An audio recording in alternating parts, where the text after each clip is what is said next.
Hi, everybody. Welcome to Boulton from Boulton. This is the show where my brother Josh and I set each other up for lively hockey talk. But today, the referee is going to have to add another assist onto the goal call. Or rather, it might be more that Josh and I will be teeing up our sniper guest today to deliver the goals here for you. By the way, guys, is this metaphor working for anybody at all? Like this? Yeah. Okay.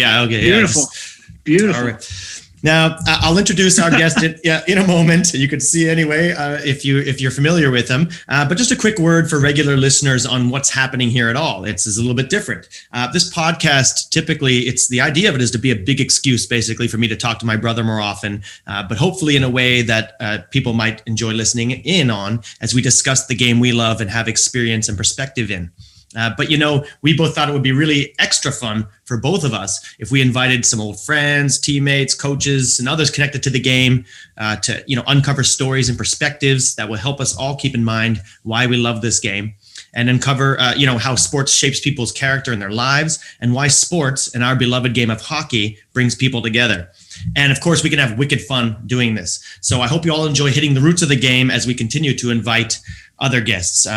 But what a better way to kick off such a series and make sure it runs smoothly than by inviting on a wily, experienced podcaster and former teammate and friend, Randy Frame. Framer, what's up, buddy? Not much, boys. Thanks for having me on. All right. Hey, by the way, hi, Josh. How's it going? Not bad. Doing pretty good? I feel all right, yeah. All right, great. All right, guys. So for those of you guys unfamiliar with Randy, for Josh and I, he was a teammate with the Truro Jr. Bearcats from 97 to 99. That's right, is it, Framer? That is exactly 2 years right. with me. Okay. And he's also currently the host of his own podcast dedicated to fast pitch stories, Outside the Chute. But I'm going to leave the rest for Randy to fill in for himself. So Framer, can you start us off, maybe give us a brief history, just, where you're from and how you got started in hockey? Well, I'm originally from Brookfield / Stewiacke. I guess you could put the two together. I grew up in Stewiacke until I was roughly 8 or 9 years old, and then moved to Brookfield. And moving to Brookfield, I had the luxury of living right beside the rink and the ball field, so that worked out very well for me. On school days where they were canceled, we were lucky enough to get free ice. So we would be on the ice for 8 hours a day, and that kind of helped with the hockey development, I guess you'd say. Mm-hmm. Were you playing since you were 3 or something, or 5? I started skating when I was 3. I was in novice when I was 4, and it wasn't like now where it was developmental and stuff. And back then, I guess, well, you guys would know the same. Novice, you was thrown right into it, and you're playing games right away, right? So. Yeah. 4 years old, I was in novice, and that was the start of her. All right. I'm looking at, just to get a bit of a sense of the area. Who were some of the guys growing up that are around you? Some of the names you remember, maybe people just above you, or even your own peers and all that. What are some names that you remember? Big names around the time. Growing up in Brookfield, the thing about growing up in Brookfield was it's always about compete. No matter what, it's competition. Doesn't matter your age, because like I said, when we had free ice, we were playing full-fledged games, and that could be guys that were 8 years old up to 16 years old. So I grew up, myself, Brooks Van Tassel, who was a teammate of ours on the Bearcats. Yeah. Us younger guys were playing against Chipper Van Tassel and Troy Sutherland, Andrew Roop, guys like that. And they were 2 or 3 years ahead of us. And, at that age, that makes a big difference. So, big time. So, getting to play against those guys at a young age really helped the development. All right. So I'm a little curious, just from in general, what would be the league that you're in? Is it like South Colchester? What do they call we got the Metro up in ours. It would be Josh's domain there, what he's the president of right now, South Colchester Minor Hockey. All right. And I wonder, playing in that league, and you would play against, but who would be in it all? It'd be Amherst, Antigonish, that your league? Guess, that's what I mean, your minor hockey league. Yeah. So in the minor hockey league, we we were a host league, and then with the host league teams, we had a rep team.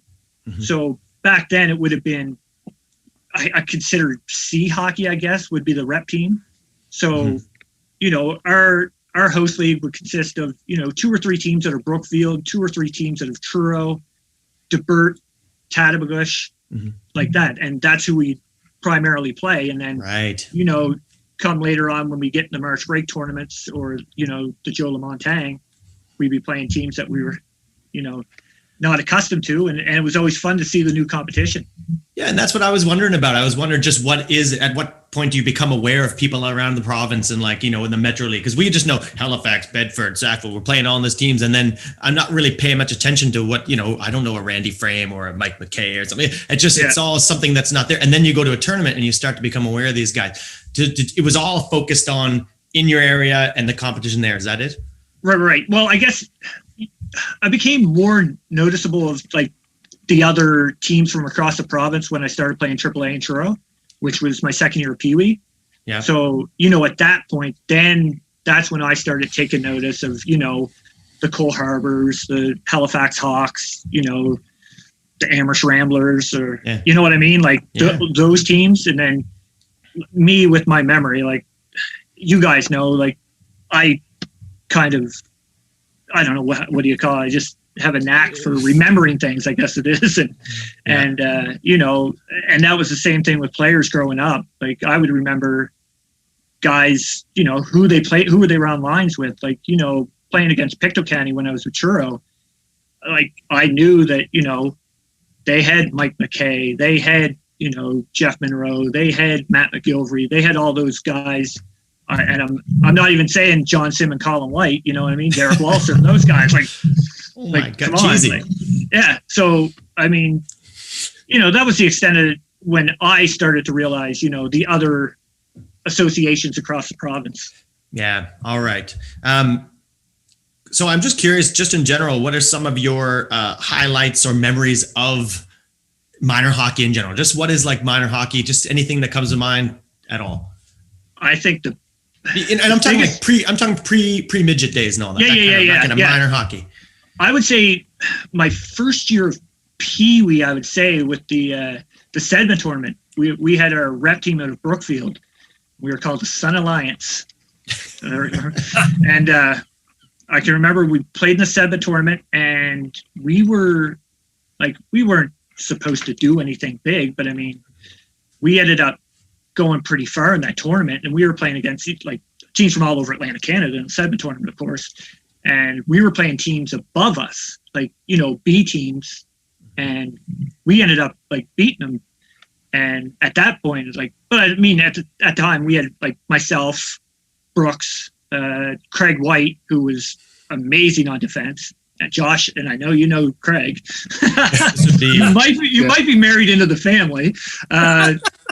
But yes, Craig and I are living happily together. Yeah. Yeah. So I mean, at that point, that first year of Pee Wee, we ended up losing in I think it was the quarterfinals of the Sedman tournament. Which I mean, getting to the quarterfinals in the Sedman, it means you play a lot of games. So we made a good run, and that was probably one of my best minor hockey memories.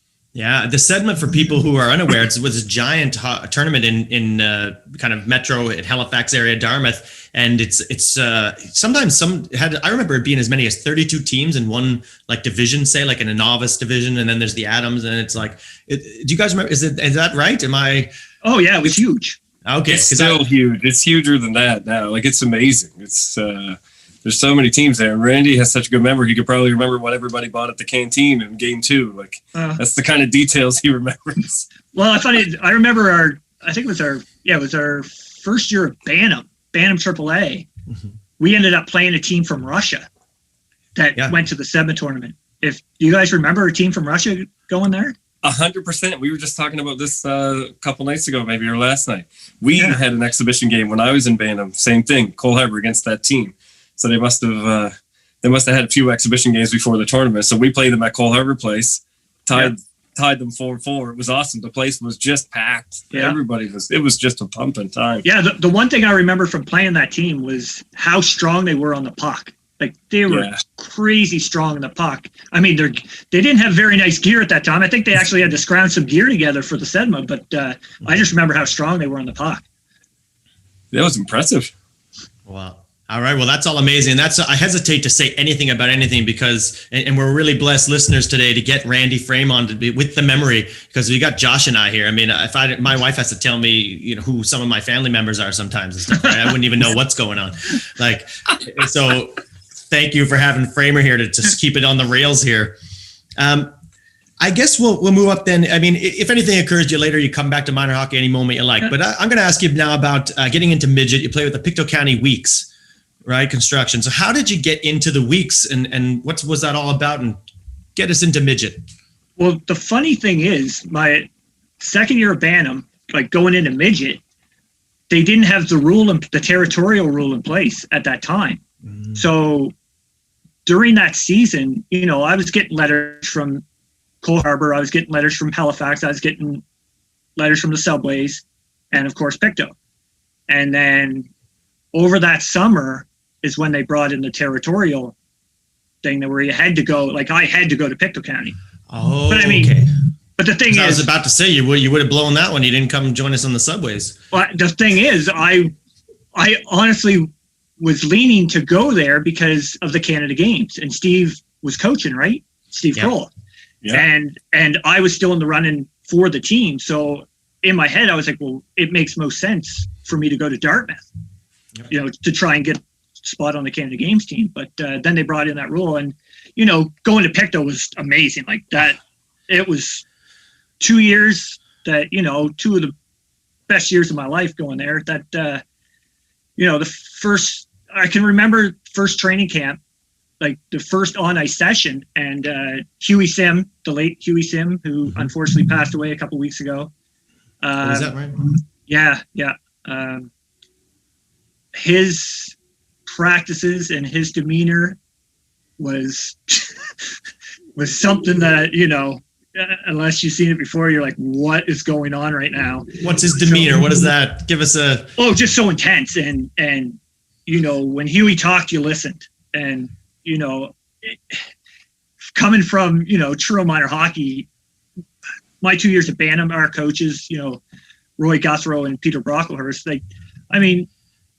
sure, they got their point across, but they were nothing like Huey was. Like I said, when Huey talked, you definitely listened. So all right, that the first day of training camp opened, and we did all of our drills and everything. And after we were done getting off the ice, Jamie, our general manager, Jamie Murphy, come in and said, you have to come to the coach's room. Huey wants to see you. Mm-hmm. And, I was like, being 16 years old, you're like, oh no, scared to death of the guy after seeing him on the ice for the first time.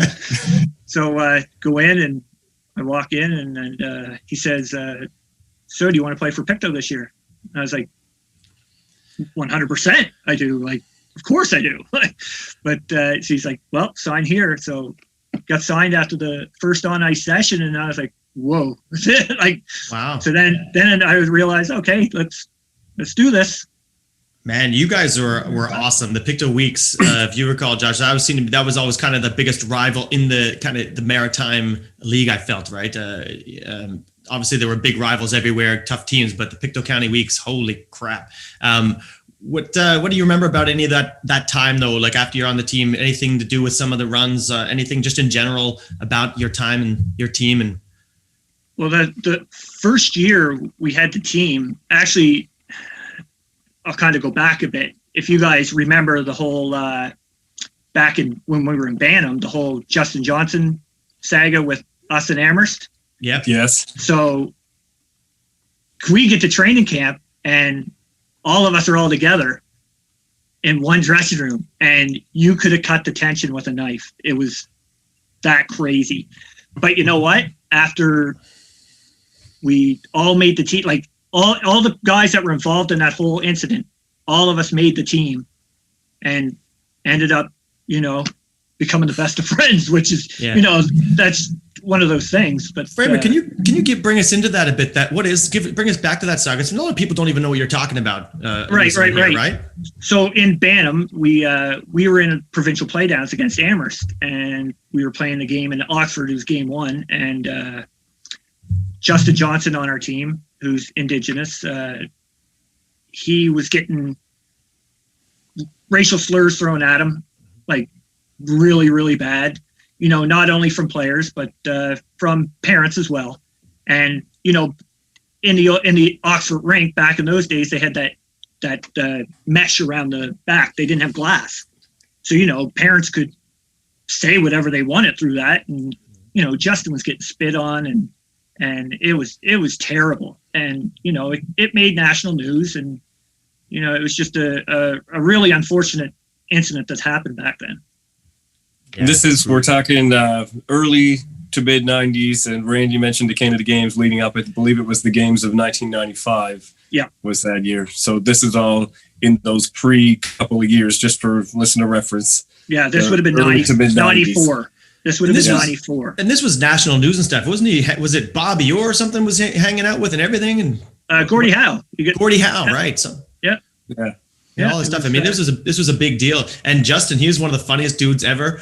It was one of those. He had one of those voices that everything he said just sounds funny because the way he says it, right? I remember one time, just real quick, we were playing in junior, and he was on the opposing team, and my skates had broke, my blade broke or something like that. I didn't have another pair, and Mike Murphy had been just trying out some new white Nike skates. And I remember Justin himself liked the flashy skates and had like a lot of the kind of brighter ones. And it kind of wasn't my style, but I went in and it was like Murphy was my size. I put on his skates that he had been working in but wasn't using in the game yet. And I came back out in the face-off, and then Justin looks over and he goes, "Nice skates, Bolts." Right, making fun of me, and I was just in that deep voice. And I just laughed. I was like, "Oh God!" But yeah, I played like a half of game with him or something. It was fun. He was beauty, man. I got to be his line mate for 1, 2, 3, probably around 5 years. We had some really good chemistry together. It's kind of weird. We actually never played on a line in Pictou County, which I thought was really kind of weird, but. That was coach's decision. But, my first year, I ended up playing with, actually, before I get to that, actually, I'll say about that first year with Pictou County. Mm-hmm. So we started the season, and, we still could have had on our team at that time, John Sim and Colin White and Derek Walser, because they were still all that age. So, anyway, they all made Major Junior, of course, and John and Colin were with Laval in the Quebec Major Junior League. Mm-hmm. And I think it was around the third week of the season, Laval was playing the Mooseheads, and this would have been the Mooseheads' first year in the league.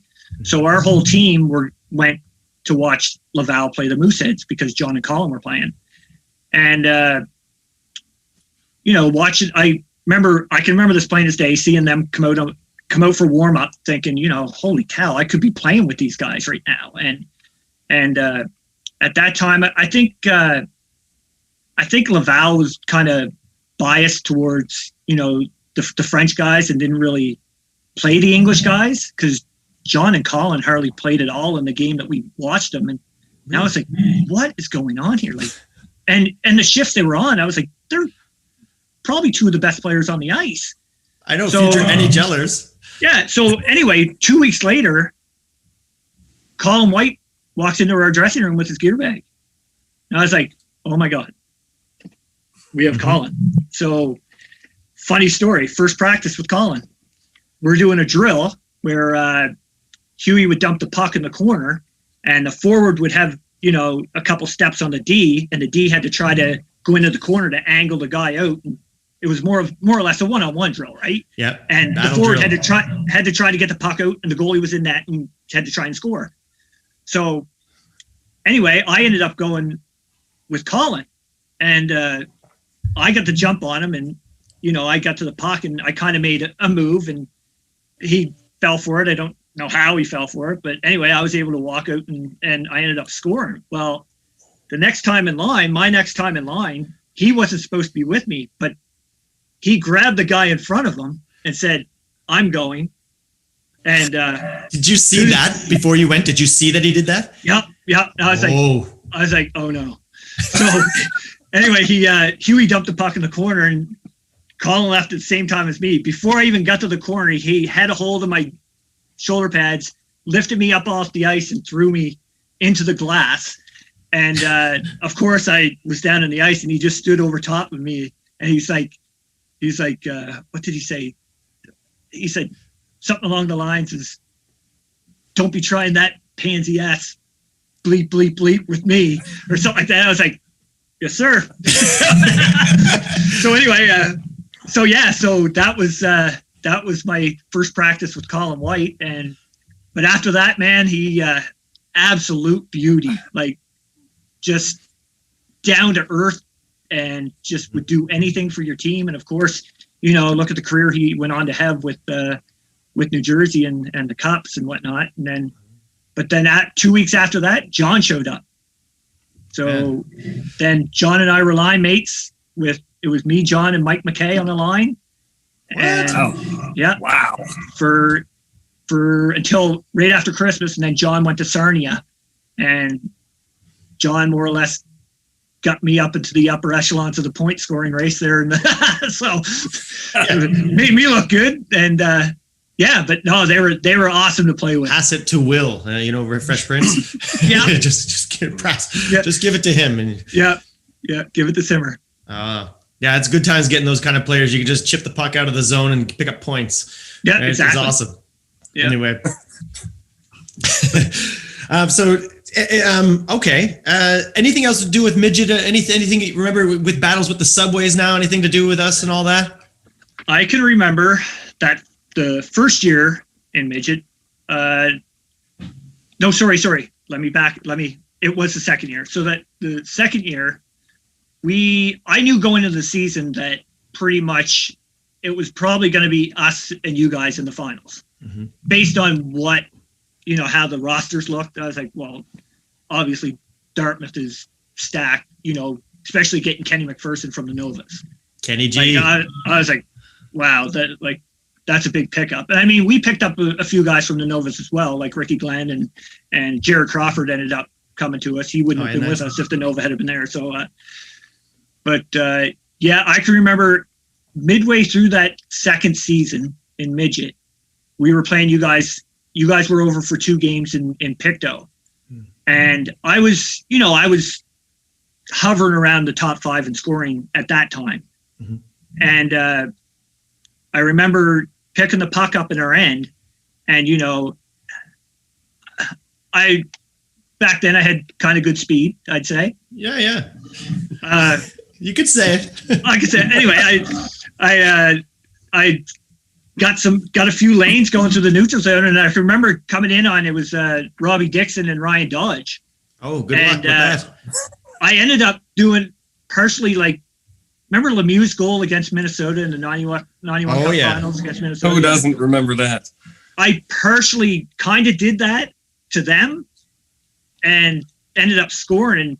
Wow. And I can remember after that game thinking my confidence started, you know what I mean? I remember thinking if I could do that against them, I can probably do it against a few other teams in the league. These are very skilled, smart defensemen, and they're both huge. Right. Yeah. So it's everything. And how can you get Lemieux was huge and had 2 littler guys trying to jump on him and he just carried them into the thing. Right. But the Minnesota one, sorry, is when he went around everybody. Yeah. Go ahead. Yeah. But actually looking back now, I can't believe Robbie Dixon didn't 2-hand slash me after getting by him, after playing with him for 2 years in Truro. But, that's another story. But no, we had some really good battles. I can remember, I think it was actually that same series in the regular season. Remember, we'd always say, if the other team was winning, we'd say, yeah, look at the scoreboard. Look at the scoreboard. Maddie, you know where I'm going with this one. I know it. So beauty. I can remember we were playing, there was a whistle down in the corner, and I think it was you and Kenny that was with me in the corner, and there was a few little shoves going on, and I said, boys, look at the scoreboard. And as soon as I looked at the scoreboard, I realized it was tie game. And all I can remember is you, Maddie, start laughing. You're like, good one, Captain Skinny. Did I say Captain Skinny? Yeah. Apparently that was my nickname for you guys, but whatever. It is what it is. But That's the worst trip ever. I know, right? Like, come up with some better stuff than that. I don't know. I guess so. Yeah. I don't know what I was doing there. I just recall that one too. And it was more like you looked up and right away was, oh shit. Like it was kind of like it was almost like FU frame and all this kind of stuff. And then it was like, look at the score. Oh crap. Yeah. And then I just kind of maybe said something like that. But I do recall it also just kind of, it did disarm me a little bit and it kind of made me almost feel like sympathetic to you in a way. I was kind of like, this is funny now. It kind of, diffused it a bit. I think it was funny. Yeah, I remember Kenny burst out laughing. Like he burst out laughing, and I just put my head down. I was like, I gotta get a line change right now because that was just idiotic. That's a beauty. So if we can move on from that, after that, like I said, I knew we were gonna play each other in the finals. Yeah. And we kind of had a scare in the semifinals. Halifax Max took us to the MAC. Oh. Yeah. See that play on words right there? You're a pro podcaster, buddy. It's not a mistake. No, not a mistake at all. But anyway, we ended up beating them in the deciding game, and we went in against you guys. And funny story, game 1 played in Dartmouth was on my birthday. And I can remember, like you guys can remember playing with me, how superstitious I am. And like I have a routine. So I remember we checked into the hotel there across from the Sportsplex. I think it's Holiday Inn now. But I could remember checking in and I got to my room and it was room 222. I was like, that's cool because number 22. Maybe a couple goals for you? So, yeah. So I was thinking, okay, well, got to the game. I can remember sitting on the bench in the second period. I already had a goal and assist. We were tied 2-2. I looked at the clock. It was the second period, and there was 2:22 left on the clock, and it was a stoppage in play. What? Yeah. And I was thinking, oh, man, something special might happen tonight. So we go to overtime, and you guys had a 5-on-3 on us, and I was out there killing. And somebody made a cross pass at the blue line. I intercepted it for a breakaway. So I go in on a breakaway thinking, here it is. Don't I pretty much get the hash marks, go to take a shot, and pretty much dump it in the corner? And you guys go down and score a minute later. Did we? Oh, no. Yeah, something special did happen. Something special did happen, yeah. It was almost glorious. But that is an amazing story. And I have no recollection of this stuff. Josh, anything? Well, I hope Ken McPherson wasn't riding you too hard after the stunt he pulled on the empty net in a Bantam tournament in Halifax. Do you remember this when he was playing for Inverness? I remember this. I remember hearing the story. Yeah. What did you do? Go ahead, Judge. I feel like he ended up scoring on his own rebound, but he had an empty net. He put it like way over. Yeah, he put it over the net. Exactly. That's what I remember. Like an empty net. Like he didn't just miss the net or bobble it. It went way over the net. I feel like it hit the boards, bounced out, and he tucked it in anyway and saved I think that might have happened too. But who does that? Patrick Steffen for the Dallas Stars on the Edmonton Oilers. Yeah, that's one of my favorite goals of all time. Yeah. Framer, I wanted to ask you about the 22. What is with the 22? Where did you get that? And what do you care? You obviously care about numbers. Well, hockey players care, right? Go ahead. Well, yeah. The thing is, I always love double-digit numbers, right? Okay. And like with Truro and Bantam, I was number 88. So going in when I got to Pictou, and they're like, we got to the day where you could pick your numbers, and I was like, well, I know they don't have an 88. So I was going through and I saw 22, and the year before, Jamie Topshee from Truro had 22, and I was thinking, well, man, there's another Truro guy that had that jersey. Might as well take it and never look back on the number now. Attaboy, yeah. It becomes an identity, doesn't it? Yep. All right, so that's pretty good with all that. Well, let's roll into a bit of Bearcat stuff here in junior days, Framer. Can you give me the lead up of how you got to be involved with the Bearcats And I was also kind of wondering if maybe, you're a local guy and kind of know more in your memory, of course. Do you know like any of the history of how that club got started and all that stuff as well? Any of that? Plus your personal, how did you get in it? Yeah, well, after midget, my plan was to go play in Cornwall, Ontario. That was the plan, right? Pretty much the whole Cornwall summer. Colts? Cornwall Colts, because University of Vermont, I had something lined up there. Mm-hmm. And, that being young and dumb, I chose not to go there. Mm-hmm. I decided on East Hants had drafted me second overall in the draft. So I was like, okay, why not stay home and make a little bit of money? Because, back then that was the thing. Yep. And anyway, I went to training camp, and Trevor Steinberg was coaching. That was the year he coached there. Okay. Steiny was an absolute beauty. There's a bunch of guys there that you guys are familiar with, Andy Kane, Timmy Boyce, Billy Riley Jr., bunch of boys that, they were all beauties. So I go through training camp. I'm played the whole exhibition schedule with East Hants. I go over to the rink in Brookfield one night, and the junior B team is on the ice there. Mm-hmm. And this was after, Richard McKenzie and them took over the team. And Chris Donnelly was the head coach. Mm-hmm. So I go over and I'm watching them on the ice, and I see Donzie out there, and I'm like, what the frig is Chris Donnelly doing in Brookfield with the junior B team? So, I'm like, because all I remember of Don's at that point was the slicked hair back, chewing the gum as fast as he could on the bench, right? Yeah. And Chirp saying, get to the gym and all that stuff. Right? So, you would do it just for people listening. It would be the Dons. That's Chris Donnelly. He have his, again, slick back hair, always chewing the gum, looking angry, and he would wearing chirp the players. Leather coat.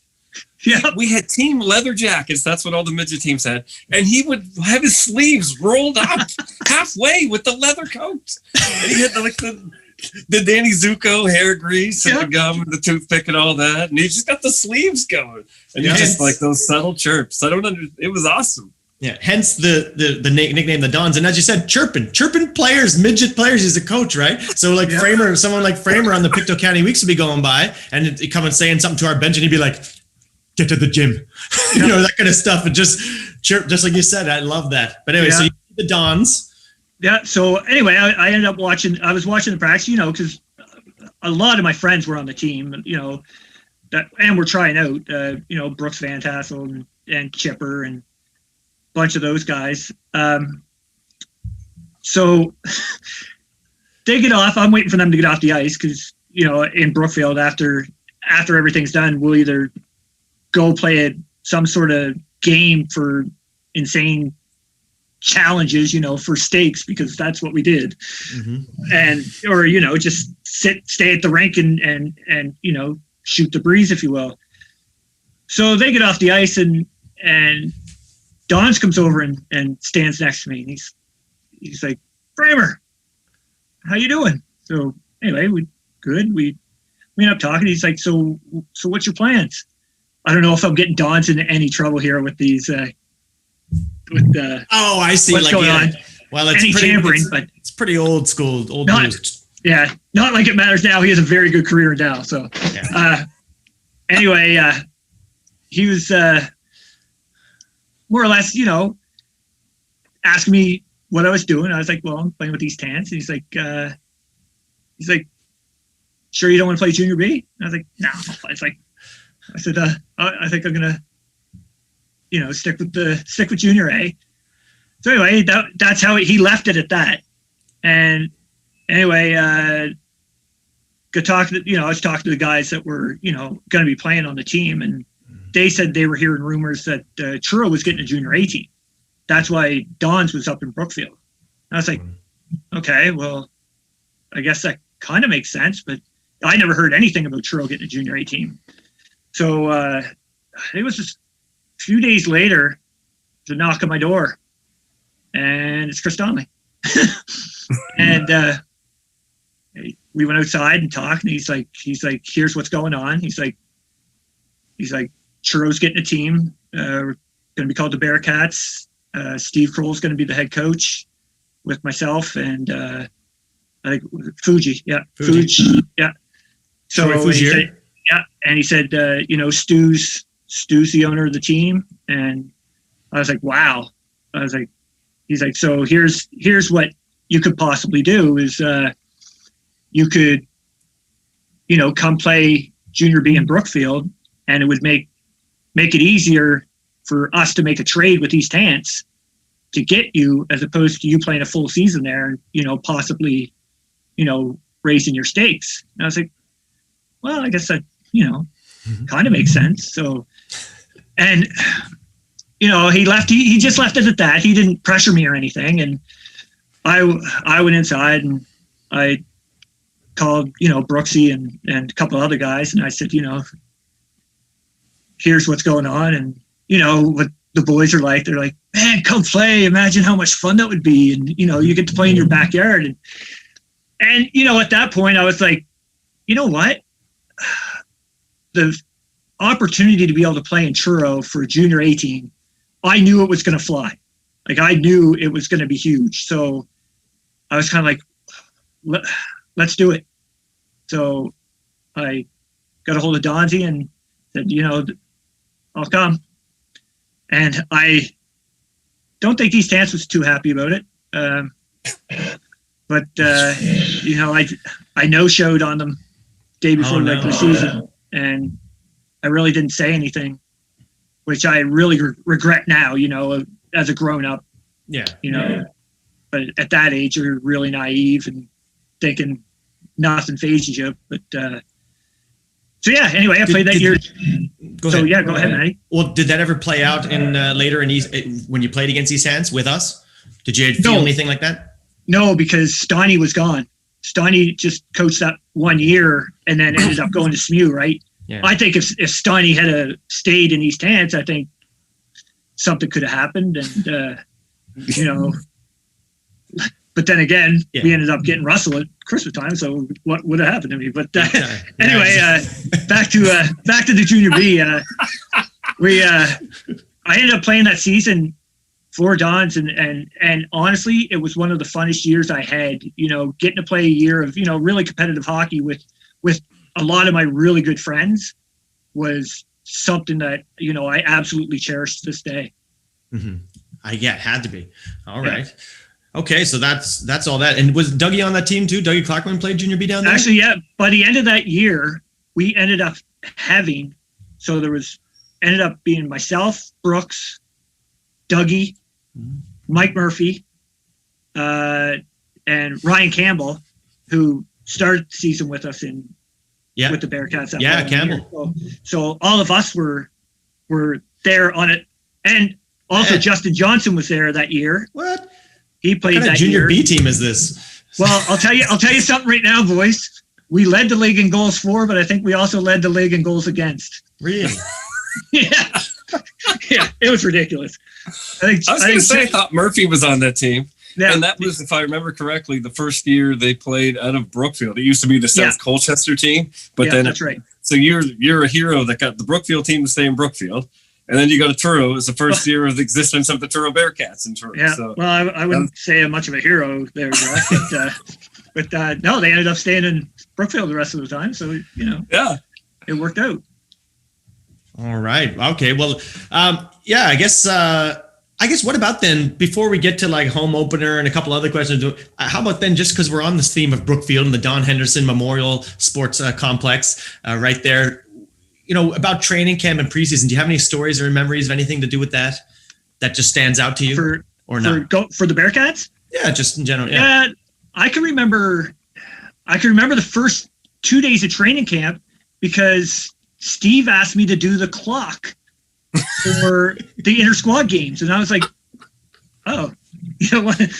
I guess I For could those do the that clock. don't know, Brookfield, back then, Brookfield used to put the ice in first. So the Truro team, we had our training camp in Brookfield, which is what they're talking about. So we had our training camp in the Brookfield rink, not the Truro rink.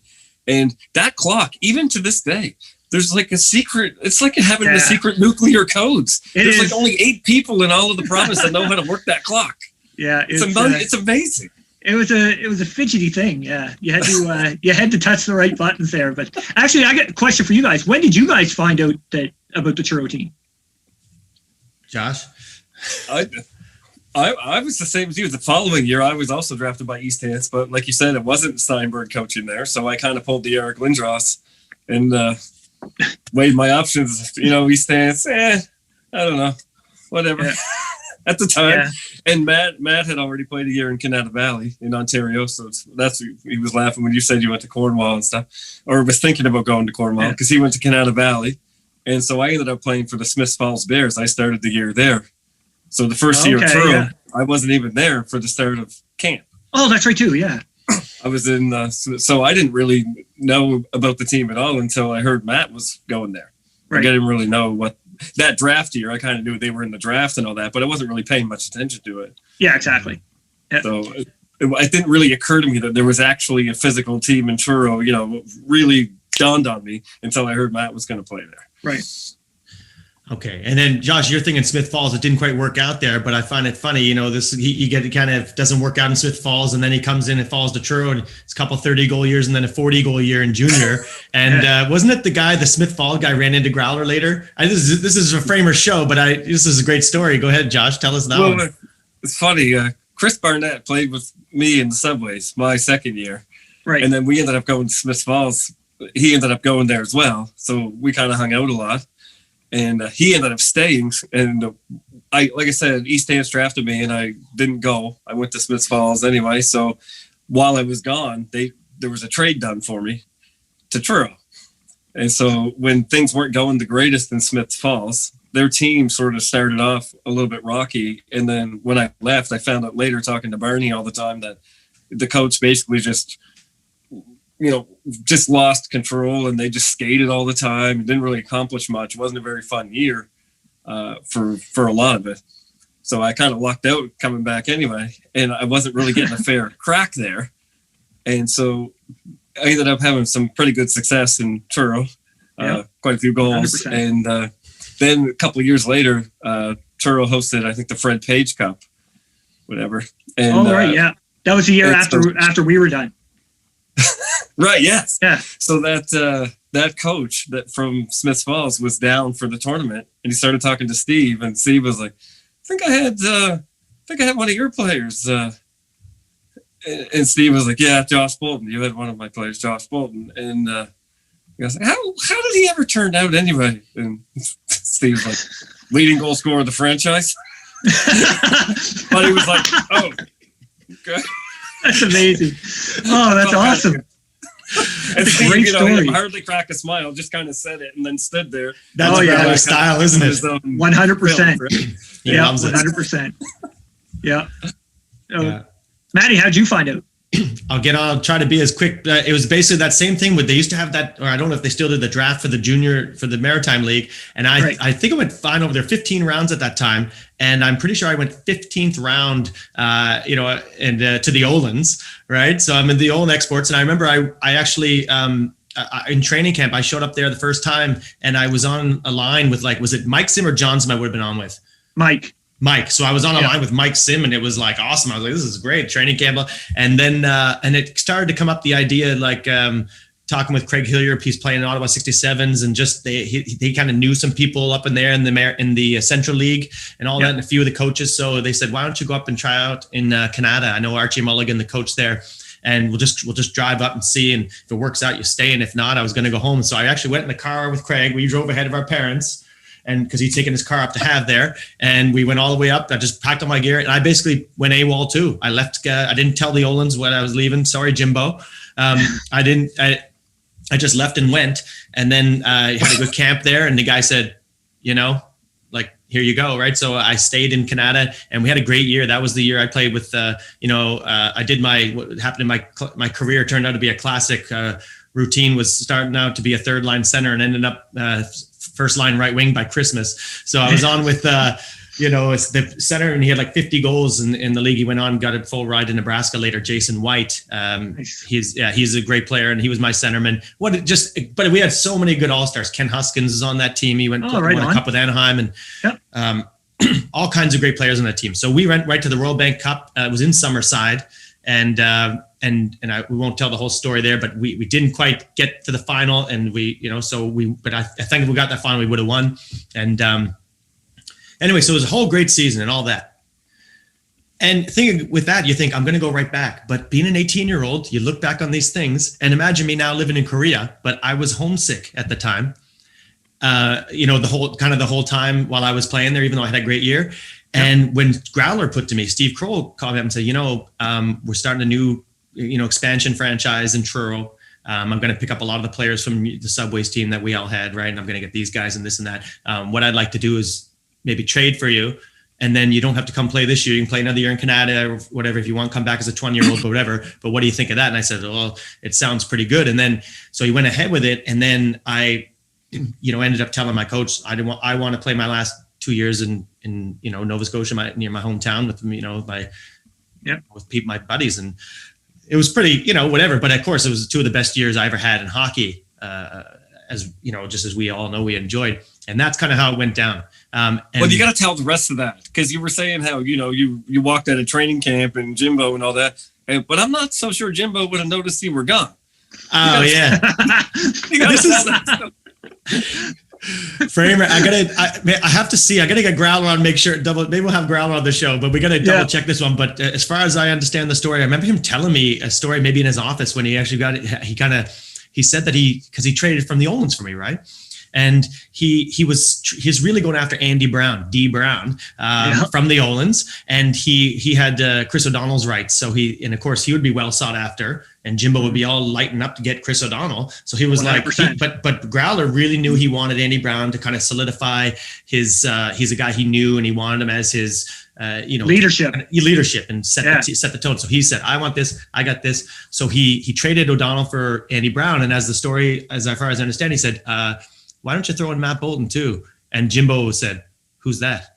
All right. So he got me in the deal. That's amazing. He got me in the deal from with Andy for Chris O'Donnell. And of course, Jimbo is aware of me now, and we had a great time with Jimbo later, going to Boston, all those tournaments and some great battles. Yeah. But there it is. So that's how it all I became aware of the Cats, and I came back the first year because I thought this is too fun.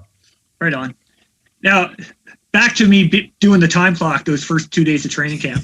I actually, now that I think about it, I don't think the Bearcats might not have had my rights then. I think the trade was still trying to go through at that point, and that's why I wasn't on the ice.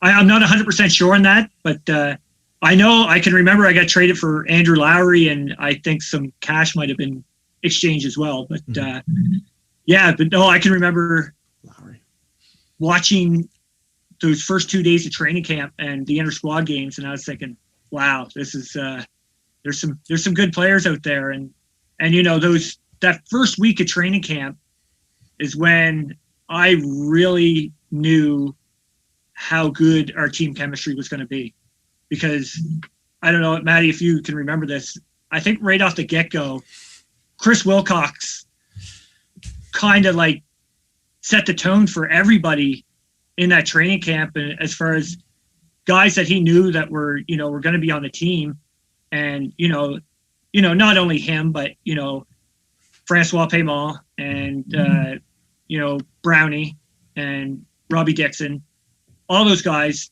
I think that's when we all started coming together, and it was the first week of training camp, and I can remember thinking, man, this is going to be a pretty tight-knit team, and so yeah, that's one of the biggest things I remember from training camp. All right. Yeah. And that's what it's all about, man. We talk about, I said it's the two best years I've ever had playing hockey. And I had a lot of good years playing hockey, but just that it's about the chemistry and the fun we had. I mean, we were relatively successful. We enjoyed playing a lot. We were a competitive team. But it was just that kind of how much fun we had. And maybe we'll talk a bit about some of that fun. Yeah. So I guess, how about just getting a sense of the room too? Just because I want to get a picture here of what is junior hockey like in the late '90s, right? And So part of that is like the dressing room and your bus and all that stuff. Let's go dressing room first. Where was your stall? How'd you get it? Who was around you in the room? And what do you remember about the dressing room? And what kind of, there's a different energy, like ecosystems within a dressing room, right? And down there, what do they do down there all the time? Those guys, that's not my experience. Our dressing room was amazing. Like, it was almost like a dungeon though in the old stadium though. It was so dark in there, but I mean, the atmosphere we created in that dressing room was amazing. I can remember I had Dean Tucker sitting to the right of me, and that guy just, never shut up the entire time. He'd sit next to me. But I absolutely love Dino. Like, what a better guy to have sitting next to you. It was kind of hard when you're trying to get in the zone for a game, though, because, him talking next to you. But no, Dino was a gamer too. Like, he got intense for games. So, But I'm trying to remember who was to the left of me. I think, you know what? I don't think anybody was next to me for a little bit. And then originally when we got Russell in the trade, he was there, but then he made somebody move so he could go over with the D guys beside Brownie, if I remember correctly. But but I just remember the dressing room was just awesome. Yeah, all right. And then how about your line? Who'd you play with most of the time? I mean, most of the time, and what was the chemistry with that line? That first year it was me, Robbie Sutherland, and Brooks Van Tassel, and Studsy. We had so much. Well, I kind of felt bad for Brooks a little bit because here you had a little 16-year-old in Robbie Sutherland who liked to create so much nonsense out there on the ice, and then you had me who couldn't fight himself out of a wet paper bag, and I would throw my mouth in there in scrums, and a lot of times Brooks had to step in and be both of our enforcers. But then again, Robbie at 16 years of age, he still stuck up for himself. He's a scrappy boy. Whoa. Oh man, you could tell at 16 years of age, you knew we were only getting him for that year, and he was going major junior the following year. But I had so much fun playing with those two. That first year I can rhyme off the whole lot. Like, I mean, there was the Wrath with the Boulton Clark line, and me, Sudsy, and Brooks, and then Dino, Murph, and Francois, and then Kenny, Bramwell, and Towers. So I mean, wow. I mean, and that was the thing. We kept those lines together a majority of the year. Like when Josh, you showed up, that pretty much was how it was set. And I think that was a big part of why we did so good in that first year, and made a run to this game 7 of the semifinals and lost in triple overtime. But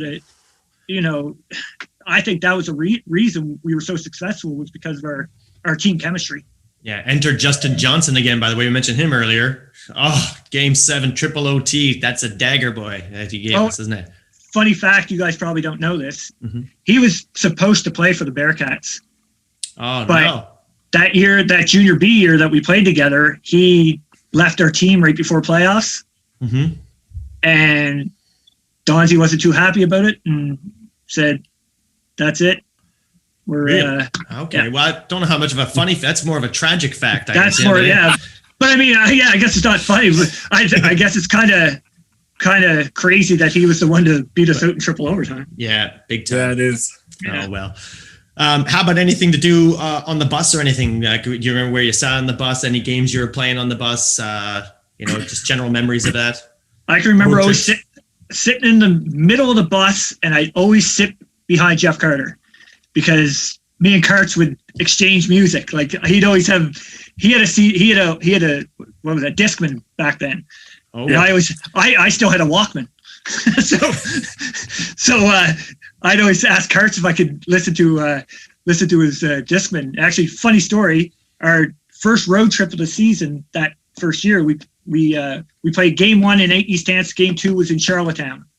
So we had our roadie to Charlottetown, and I can remember Karts let me listen to his Discman, and it was the first time ever going across Confederation Bridge, and I was listening to Virtual Insanity by Jamiroquai. Okay, nice. Yeah.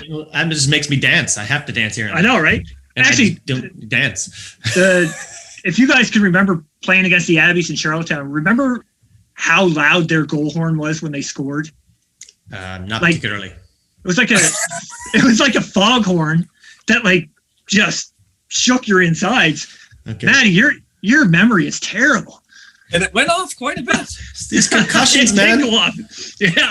Yeah. But no, I remember the bus trips were awesome. I can remember that's where the nickname Jacob started with Piercy and Dougie, because I'd always turn around and then they said I looked like Jacob from under the umbrella tree.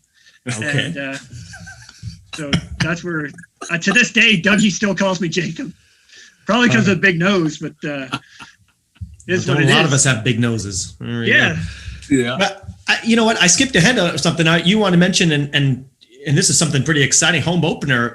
What do you remember about any of that stuff after it was settled and we came out? Home opener is always a fun time, and it's crazy times, man. Truro. I can remember that day. Like, you know how we'd come into the side of the building by CEC there, and we come in through the side door. I can remember getting there that day and seeing the lineup. Like, this is 2 hours before the game actually started, and seeing the lineup for people to get tickets. And I was like, this is never been a part of anything like this before.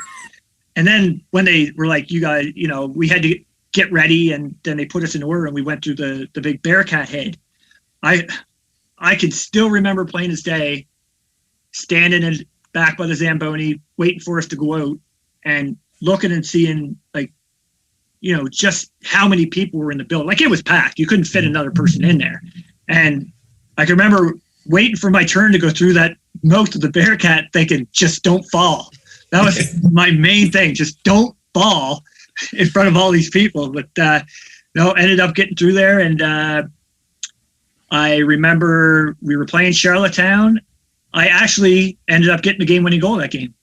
Oh, man. Attaboy. In the third period, yeah.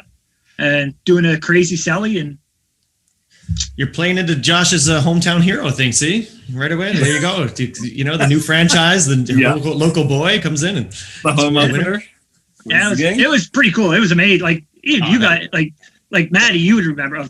Josh, you unfortunately missed out on that one, but Maddie, you can remember just how that atmosphere was for that home opener. I do recall that much, and how exciting it was to go out through that smoke and through that mouth and just go out there, and people are there, and you feel like, man, this is exciting to be here. Go ahead, Josh. Yeah. My home opener I was in the building for the home opener, and they actually let me dress and go through the Bearcat. I was there, but I couldn't play yet because my transfer hadn't gone through from out of province. Oh, great. To play in Nova Scotia. So I was in the building, but I wasn't dressed. And I remember sitting in the stands. I had the suit and tie on and all that, whatever. And, basically having people like, it's, I know it's the home opener. It's exciting, but you don't need to get dressed up. And I'm like, no, I'm on the team. That's why I'm dressed up. And they're like, no, you're not. You're not out there. No, I'm on the team.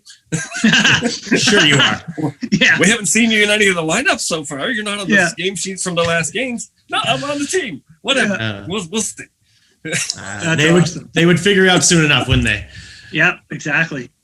All right, well, that's good. I always wondered, curious, Framer, it's like obviously your experience playing in Truro will be a little different than a lot of ours who were billeted, right? You wouldn't have been billeted, right? So what was your kind of day-to-day like? And did you feel like, who are you rolling with regularly? And how did that go for you? Me and Brooks. Like, Brooks and I were obviously living in Brookfield and, going to Colchester High and, pretty much hanging out with all of our crew in Brookfield. And,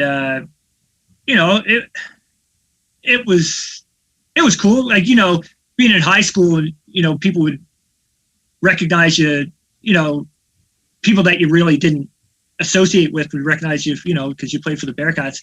I imagine it was totally different being in CEC than in Brookfield because, a lot of us grew up together anyway. But, Brooks and I would hang out and then, but like I said before, our team was so close that a lot of the times we'd do games nights at Chris Donnelly's place or, Fuji's place, and we'd all be together. Mm-hmm. So, there wasn't too much time when we weren't together during that We time. played a lot of Risk. A lot of We Risk in played- South Park. A hell of a lot of Risk. Like long games too. Like multiple tables in Yes. the room with multiple guys. It was amazing. yeah, it was unreal. It was a lot of fun. But no, that's pretty much how I can remember it, as far as like being with the team. Yeah. All right. Yeah, that's cool, man. So, how about this? Do you remember much about the Bring the Noise campaign and those T-shirts Andy Brown, D Brown got? Anything to do with that? Anything you got on that? My shirt, I think I had it for another 15 years before it would no longer go on my body. It was so deteriorated.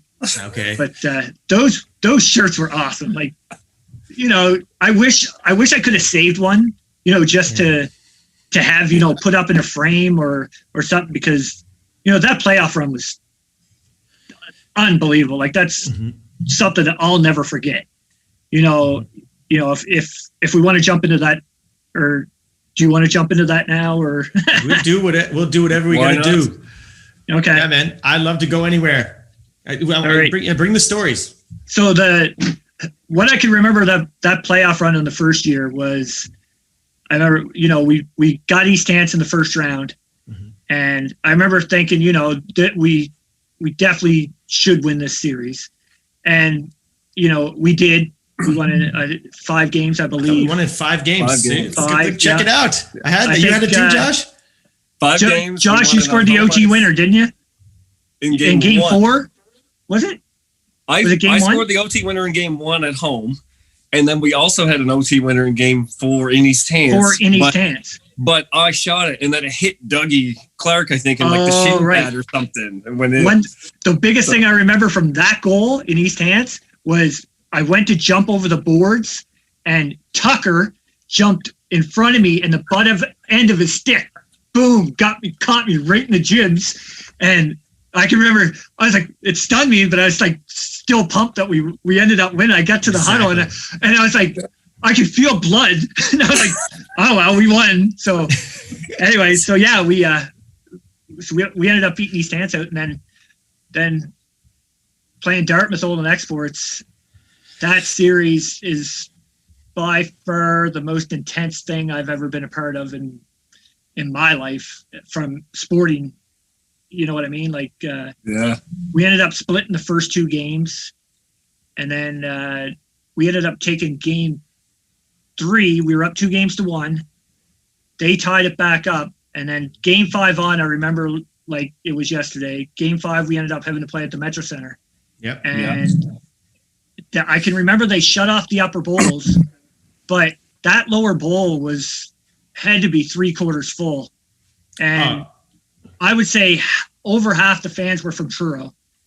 And I could remember the warm-up. I remember the warm-up plain as day, because I don't think I was warming Willie up at all. I was sniping left and right because I was pumped I was playing in the Metro Center, right?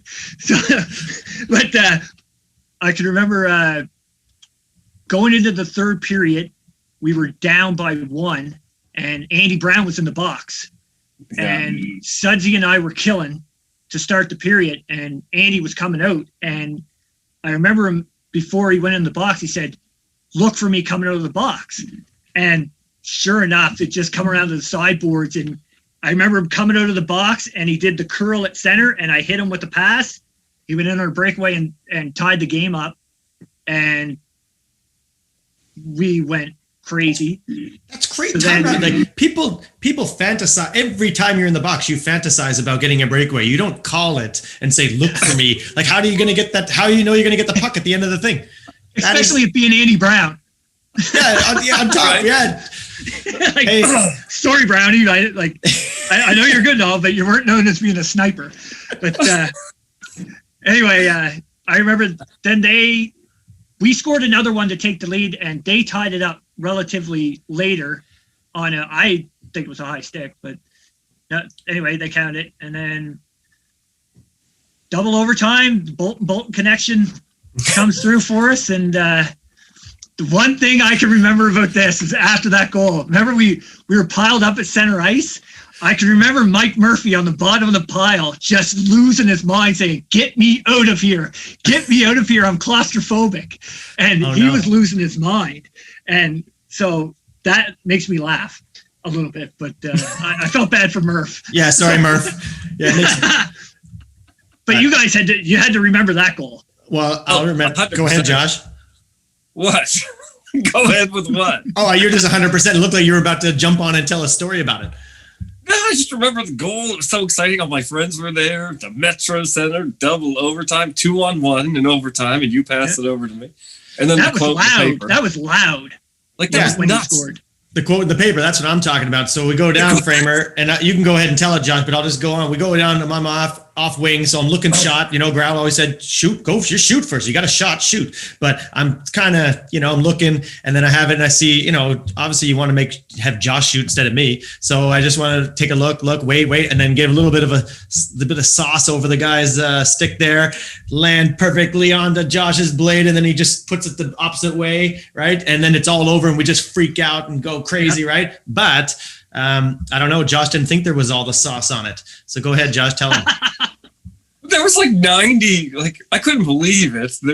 All the interviews we had to give after that, standing there in the hallway, and everyone's and I told the story so many times. It was like, so then one time I was just like, and the sauce was a little wobbly, so I had to knock it down a little and put it in. And that's the one that made the paper. The pass wasn't as sweet as it looked. I had to knock it down and I kind of take it under control and then you settle it down and then shoot it. It's like, what the is going on with this guy? Oh, Carl Fleming from the Halifax Daily News had to take that quote from you, what? Yeah. But whatever, man, you got that giant blade, so I guess it was easy. Pavel Datsuk style or something, whatever that piece of lumber you use as a heavy stick. I don't know what he's got, so you can throw anything toward him and knock it down. I remember that series is when I got, I don't know if you can see this, I got a scar on my forehead. Wow. And I remember that too. Andrew Gilby. Where are you, buddy? I deserved it. I had it coming because we were coming back to our end. And I was the last one sort of back at our end for some reason. I actually wasn't a lazy player. I would come back and play defense. But for some reason, we were behind the play in the neutral zone. So I didn't want to sloof on him or anything, but I just wanted to kind of get his attention and annoy him a little bit. So I gave him a kick in the back of the foot. And he said, don't do that. What are you doing, Boulton? And I gave him another kick. I did it again. And he's just like, I'm warning you, don't do that. And I did it a final time and went about my business. And I could see he wasn't happy about it. We were already winning at the time. I had already had a goal earlier in the game. And then I went off with an ankle injury, I remember, and got taped up and came back out and scored again. I'm pretty sure we were going to win at that point. And so he kind of chased me around and ended up in their end. And I think maybe he kind of greased me from behind just a little bit. But like I said, I had it coming anyway. My helmet went flying off and my face was bloody open. And it was just one of those things where it was just so exciting. A playoff game at home. Yeah.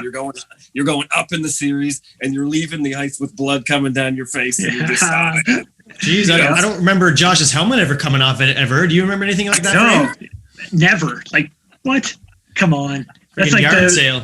It's like the Russian goalie losing his stick all the time there the other night. Same time. Scarf, what are you doing? Yeah. Nashville's going to have to get some Velcro or something for that kid. I guess they are.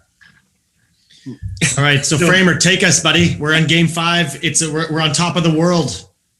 Going home, Game 6. I can remember it was about 45 minutes before we went out for warm up, and you know how we always we'd go and tape our sticks, or at that point the stadium was 3/4 full, and like we knew it was going to be sold out anyway, just based on how that Metro Center crowd was. And the biggest thing I remember from that game was they were up 1-0 going into the third period. It was 1-0 going into the third period. And I can remember it might have been Growler. I think it was, come in and said, Stu said if we win this game, everybody gets $50. Well, at that point, I have that spent at Chevy's in my head like you would not believe. So thinking, we're going to win and go to the finals. We're definitely going to Chevy's, and I'm dancing in the cage. So that $50. So anyway, so we went out for the third period. Didn't they score 5 unanswered goals and win the game 6-0? Taking it to game 7 and. That's what I thought when you said 1-0 in the third. I didn't recall that part of it. I just know, you come back, you think it's the best thing ever. Nothing better. You win that game 5 on the road, you come back and you wrap it up at home, right? No problem. Crowd behind you, it's done, and you just get blown out. And that's hockey, folks? Yep. Right? Hey, for those that don't know, Randy on the dance floor at Chevy's on a Saturday night. Give him some room, folks, because he was slick out there. You had to. And we'd play Saturday nights at home, and in the regular season, the game's like 4-2, whatever. There's 3 minutes left. The team would ice it, and both teams are going, Liney, don't call it. Yeah. Let the clock run out so we can get out there. Yeah. I can remember Willie wouldn't cover a puck with the last 5 minutes of the game if we were up. Like, he was like, nope, let's keep this going. We got to get to Chevy's. Run out, baby. Yeah. But losing that game set up probably the most epic game I'll ever be a part of. And I don't know if same for you guys, but yes. That game 7 in Dartmouth, it was played on a Monday night. I can remember that. And I remember getting there and somebody said that it was going to be sold out. And I was like, what? The Dartmouth Sportsplex for a junior game being sold out. Come on. Mm-hmm. And it was about half an hour before warm up. I remember we had to go, how it had to go through the tunnel onto the bench to get out there. And I remember looking out there and there was not a seat that was empty. And this was 45 minutes before warm up or half an hour, I should say. And I remember, oh, wow, this is pretty crazy. And as soon as we stepped out for warm up and, during warm up, you got a chance to look around and there was not an empty seat. And then by the time we started the game, our line started that game and was out there on the blue line for O Canada. And I can remember looking and there had to be 2 or 3 rows deep standing room around that track. And right, the big track ring. Yeah. It was surreal. Like, and if we go back and look at that game, like Josh, we had the opportunity at our reunion there, our 20-year reunion. Unfortunately, Maddie, you didn't get a chance to go, but we all got a disc, a burnt DVD of that game. And going back and watching it 20 years later, it still stings. And we had the lead. They ended up tying it late on what I think was a bogus call, power play goal. I'll say it was not a penalty. I was just telling Josh yesterday, wasn't I? And talking about because he was shown in the junior game, the kid getting all upset at the ref, right? And how the referees kind of let you go. Sometimes they would let you get away with stuff if it's late in the game and all the Canada guys giving it to the ref like really bad. Normally you just get the old technical and you be gone for 10, right? And I had a few of those back in the day, yapping at something like for some call. But at that one, there was an example where they didn't give me one, but I gave it to him hard, and then I told him that is, and I gave what a soft call that was, and I couldn't believe it. I was just going off, and I could easily got a technical, but it's terrible. It was a terrible. But he was just almost like let me go because he understood my emotion that late in the game. Yeah, but going back to that game, one other thing I remember from that game is how hot it was in the dressing room. In the dressing room, like. Pretty much after warm up, all of us had to pretty much take our undergear off because we couldn't stand it, and it was so hot in there. I can remember, like, I'm sure Kurtz would throw up before every game, but he was in there for a long time, like because it was that hot. But by the time we went to triple overtime in that game, I was thinking, is this ever going to end? And unfortunately, oh wait, I should back up. In double overtime. A little side story. We had a turnover inside their line, and Sudgy created a turnover, and him and I had a partial 2-on-0, and he didn't know I was with him because I come in kind of late, and I was screaming at the top of my lungs like Sudgy, but it was so loud when, as soon as he got the turnover and had the partial breakaway, he never heard me. But I can remember he went and deked on his forehand on Hope Ross, and all he had to do, if he had slid it over, I had a wide open net. And after watching it back after 20 years, I'm like, oh my God, like that would have been crazy if I had been able to score that goal. But Justin ended up scoring. But I can remember another little thing. I hate to jump all over the map like this, but it's all good. I can remember Mike Murphy when we were in between overtimes. I can remember him saying, boys, if I score this goal, you are not jumping on me. I will jump into the crowd so you guys cannot jump on me. I can remember that plain as day. And it still makes me laugh. Because he's still traumatized, I guess. Yep. Jeez, Murph, I never knew, buddy. Sorry. Yeah, but, with that, the way that year ended, I mean, it sucked, but also that was by far the best year of hockey I had playing with a group of guys in my entire life. Mm-hmm. Yep. Yeah, I don't know what else I could say about that. Okay, well, I guess just a couple things before we move into somewhere. That thing I mentioned, bring the noise, but nobody even knows. You mentioned a T-shirt. That whole thing, like Andy started that campaign at that time. Andy Brown, I think, was, as far as I recall, was kind of the spearhead of it, and bring the noise with the Z on it and all that. So, do you know anything about how that started? Any details? If not. I don't know for sure. Okay.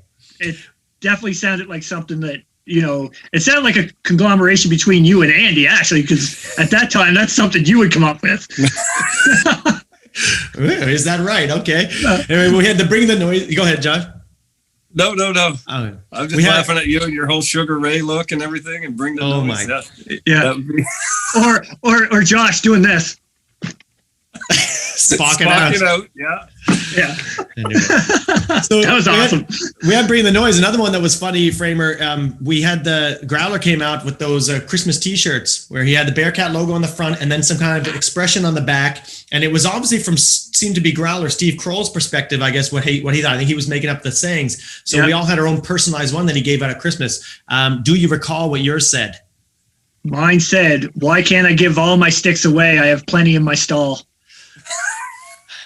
And that stems from I gave my stick away to a young fella, and his mother wrote a thank you to the Truro Daily News, to me, more or less saying, this is how my son looks up to Randy and all this, and I guess Growler took the fact that I was giving my sticks away as something to use for the Christmas party. And of course, everybody didn't know it. So at that time, Growler's the head coach. He's also the GM, right? So he's managing all that stuff and all the ordering all the equipment and all the stuff and just everything to do with it. So he was really sensitive about that stuff. So you're giving out sticks, so he wanted to take a crack at you like that. Yeah. There's a lot of jokes about the sticks, man. Like just everyone in practice, it was a wooden sticks, the old cohos, and the blade would get a little flimsy and you wouldn't be able to shoot, but it's not broken.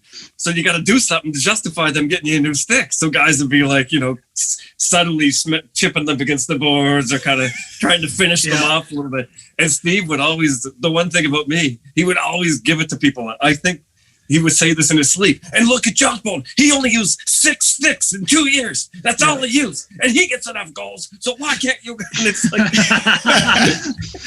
Well, it didn't help the fact that Steve went through the stick rack and I had 7 sticks at one time in the stick rack. And at that time, that's when Stone Cold was our equipment guy.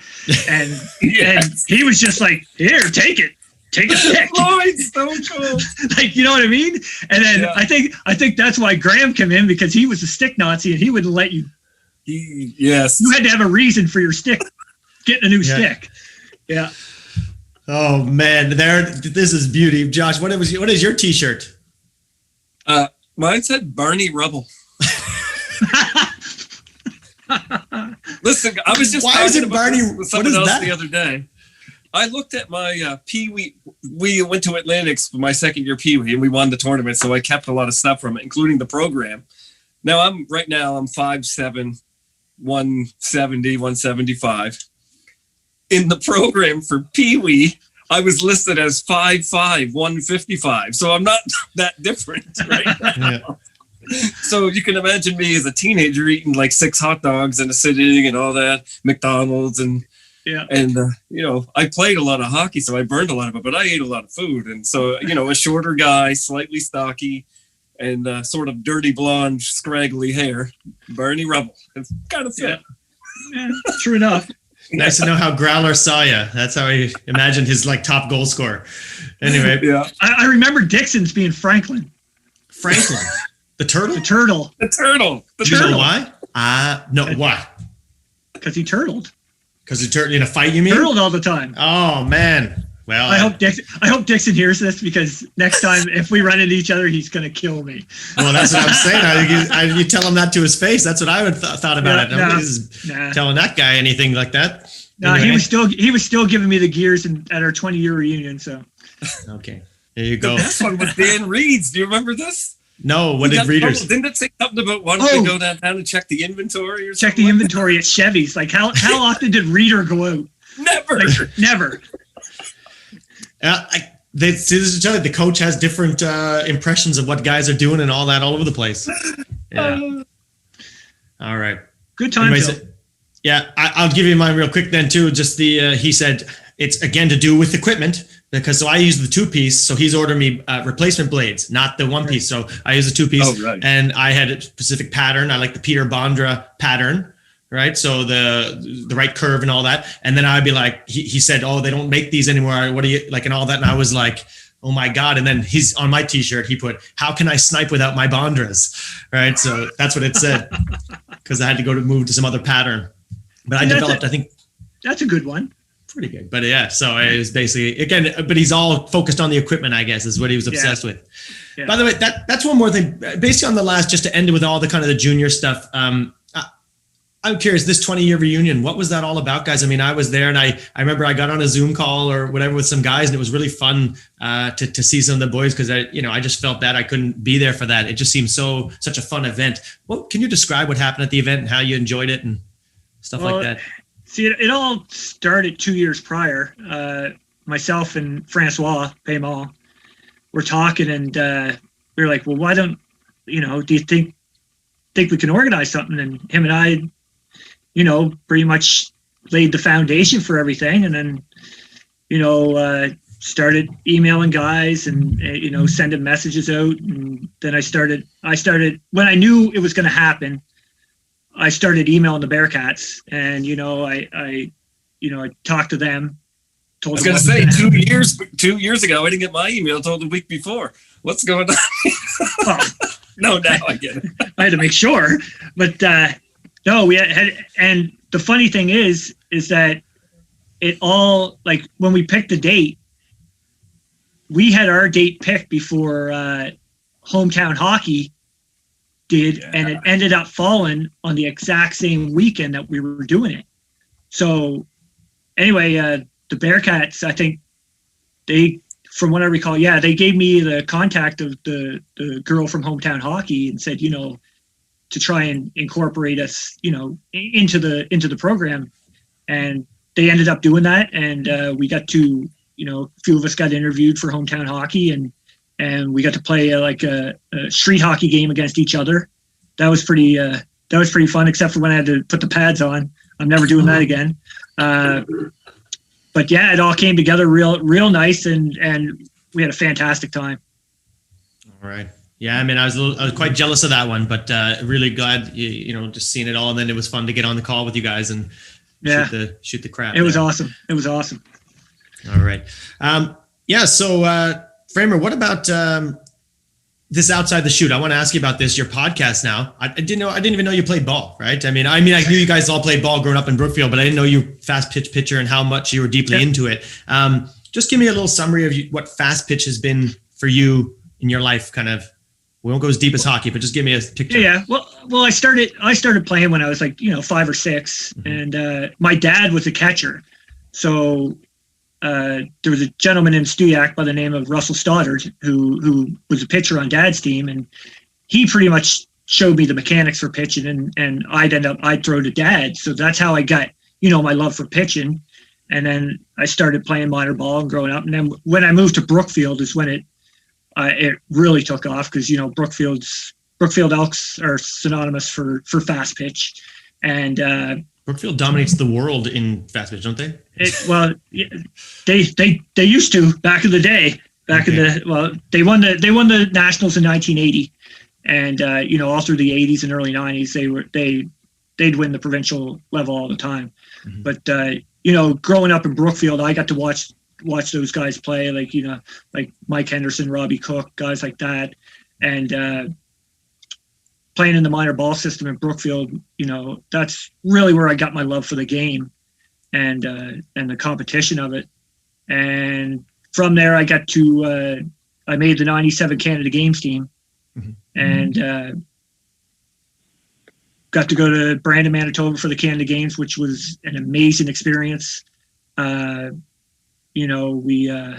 finished first in our pool there. We had a terrible playoffs, lost 2 and we're out, unfortunately, but still getting to play the Canada Games was pretty special. Wow. From there, I played. Sorry, I was on the soccer team at '97 Canada Games. That's right. Scotia, but I don't remember. Were you week 2 or week 1? Oh, I see. There were 2 weeks. Yeah. Were you there for the opening or closing ceremonies? Yeah. You're talking to. Remember how he doesn't remember anything? How many concussions do you have, Framer? 1. Okay. Yeah. I don't know. I remember that concussion. That was our second year. That was our last year junior. That was brutal. I got knocked out cold. Okay. But, anyway, sorry, but whatever. But keep going. Excuse me. I just want to make a quick one. There's a surprise you're there, but I wouldn't have known you as well at that time. No, that's right, because that would have been our year going into the Bearcat, so right. We wouldn't have been teammates. Yeah. Of course, we would have known each other from competition against each other. I'd seen you. Yeah. Oh yeah, but from after that, I ended up the following year I played intermediate A, and I had a really bad year that the year after Canada Games, and I kind